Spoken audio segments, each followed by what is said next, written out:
السلام عليكم ورحمة الله وبركاته.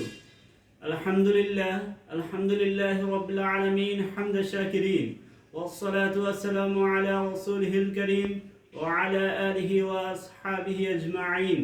فأعوذ بالله من الشيطان الرجيم. بسم الله الرحمن الرحيم. مفتاح الجنة الصلاة أو كما قال عليه الصلاة والسلام. প্রিয় সুধী, আজকে আমাদের আলোচনার বিষয় হলো কোন ইবাদতের সওয়াব সবচেয়ে বেশি। কোন ইবাদতের সওয়াব সবচেয়ে বেশি? আচ্ছা, আপনাদেরকে আমি প্রশ্ন করলাম, আপনারা উত্তর দিবেন যে কোন ইবাদতের সওয়াব কি সবচেয়ে বেশি। আপনাদেরকে কিছু সময় দেওয়া হলো।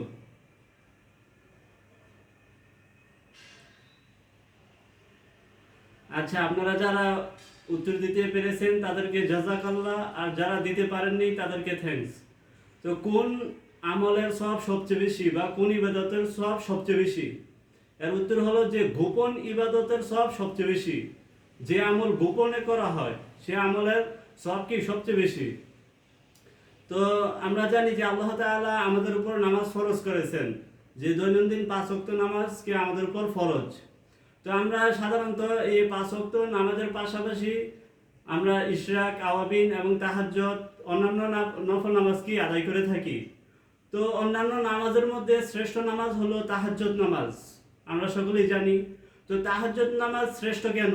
কেননা তাহাজ্জুদ নামাজ একমাত্র আল্লাহ তাআলার জন্য আদায় করা হয়, এবং সে তাহাজ্জুদ নামাজটা হলো একটা কি গোপনীয় ইবাদত, যেটা গভীর রাতে কি আদায় করা হয়, যখন মানুষ ঘুমিয়ে থাকে, ঘুমের মধ্যে বিভোর থাকে।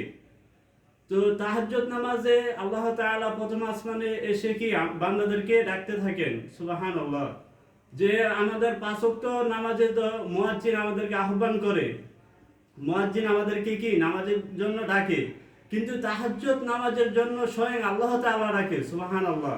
তো আল্লাহ তাআলা প্রথম আসমানে এসে আমাদেরকে কি ডাকতে থাকে যে কার কি সমস্যা আছে তোমরা আমার কাছে চাও, কে অসুস্থ তোমরা আমার কাছে সুস্থতা চাও, কে আর্থিক দুর্বলতা আছে, কে অভাবী আছে তোমরা আমার কাছে চাও, আমি অভাব দূর করব, কে ঋণী আছো তোমরা আমার কাছে চাও, আমি তোমাদের ঋণ পরিশোধ করার ব্যবস্থা করব, সুবহানাল্লাহ। কি কোন সমস্যায় আছো আমার কাছে চাও, আমি কি সেই সমস্যার সমাধান করে দিব। তো আল্লাহ তাআলার কাছে কি তাহাজ্জুদ নামাজ খুবই প্রিয়। তো আমরা বেশি বেশি তাহাজ্জুদ নামাজ আদায় করার চেষ্টা করব। এই তাহাজ্জুদ নামাজের এটা গোপনীয় নামাজ, এই জন্য এটার কি সওয়াব সবচেয়ে বেশি। তারপরে হলো যে রোজা, রোজার ফজিলত সবচেয়ে বেশি। রোজাটা সাধারণত যে কেউ যদি রোজা থাকে সেটা বোঝা যায় না যে সে ব্যক্তি রোজা নাকি রোজা নাই। তো এটা একটা গোপন ইবাদতের মতো, যে কেউ যদি রোজা থাকে সেটা কি সাধারণত বোঝা যায় না তার চেহারা দেখে, কিন্তু কেউ যদি নামাজ পড়ে এটা আমরা দেখলে বুঝতে পারি যে সে নামাজ পড়তেছে, কিন্তু কেউ রোজা থাকলে কি সহজে বোঝা যায় না।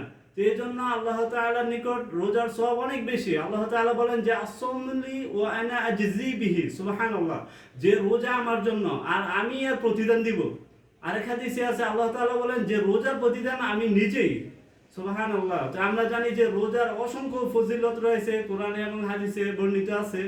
তো রোজার সওয়াব বা রোজার ফজিলত এত বেশি হওয়ার কারণ কি? এত বেশি হওয়ার একটাই কারণ যে রোজাটা কি একটা গোপনীয় ইবাদত, সেটা সাধারণত প্রকাশ পায় না, সেটা আল্লাহ তাআলার জন্য কি করা হয়, এই জন্য রোজার সওয়াব সবচেয়ে বেশি। তারপরে আছে যে দান সদকা। এই দান সদকার সওয়াব আল্লাহ তাআলার নিকট সবচেয়ে বেশি, যেটা গোপনে করা হয়। দান তো দুই ভাবে করা যাবে, দুই রকম, একটা হলো প্রকাশ্যে আর একটা হলো গোপনে। তো যে দানটা গোপনে করা হয় সেটার সবচেয়ে বেশি। তা আমরা এখন কি করি যে দান করলে আমরা কি ছবি তুলি, মানুষকে দেখাই, এই সেই সারা দুনিয়া আমরা দেখাই যে আমরা কি দান করতেছি, নাউজুবিল্লাহ। তো আল্লাহ তাআলা যেন অহংকার থেকে আমাদেরকে হেফাজত করেন। তো যে দানটা গোপনীয় সেটার সওয়াব কি সবচেয়ে বেশি। তো হাদিসে আছে যে 7 শ্রেণীর লোক আরশের নিচে ছায়া পাবে। 7 শ্রেণীর লোক কি আরশের নিচে ছায়া পাবে। 1 নম্বর হলো ন্যায়পরায়ণ বাদশা, 2 নম্বর হলো ওই যুবক যার যৌবন আল্লাহ তাআলার ইবাদতে বের হয়, 3 নম্বরে ওই ব্যক্তি যার অন্তর সবসময় মসজিদে ঝুলে থাকে, 4 নম্বরে ওই ব্যক্তি যাকে কোনো নারী খারাপ কাজের দিকে আহ্বান করে অথচ সে বলে আমি আল্লাহ তাআলাকে কি ভয় করি, এ বলে সে বিরত থাকে। 5 নম্বরে ওই 2 ব্যক্তি যারা কি করে যে আল্লাহ তাআলার জন্য একে অপরকে মহব্বত করে ভালোবাসে। 6 নম্বর ওই ব্যক্তি যে ডান হাতে দান করে তার বাম হাত জানে না, সুবহানাল্লাহ। 7 নম্বর ওই ব্যক্তি যে নির্জনে আল্লাহ তাআলার ভয়ে কাঁদে। তো আমরা এখান থেকে এই হাদিস থেকে আমরা জানতে পারলাম যে যে ব্যক্তি ডান হাতে দান করে অথচ তার বাম হাত জানে না, ওই ব্যক্তি কি কাল আরশের নিচে ছায়া পাবে, সুবহানাল্লাহ। তো এই দানটা আল্লাহ তাআলার নিকট সবচেয়ে বেশি প্রিয়। তো এই জন্য আমরা বেশি বেশি দান করব, আর ইবাদত করার ক্ষেত্রে আমরা কখনো অহংকার করব না। যেটা আমরা করব সেটা আল্লাহ তাআলার দয়ার কারণে কি আমরা করতে পারতেছি। তো আমরা বেশি বেশি দান করব এবং কি গোপনে দান করার চেষ্টা করব। তো আল্লাহ তাআলা যেন আমাদেরকে সমস্ত অহংকার দূর করে একমাত্র আল্লাহ তাআলার জন্য ইবাদত করার তৌফিক দান করেন, এবং আল্লাহ তাআলা যেন আমাদেরকে তার প্রিয় পাত্র হিসেবে কবুল করেন। ওয়া আখিরি দাওয়ানা আলহামদুলিল্লাহি রাব্বিল আলামিন।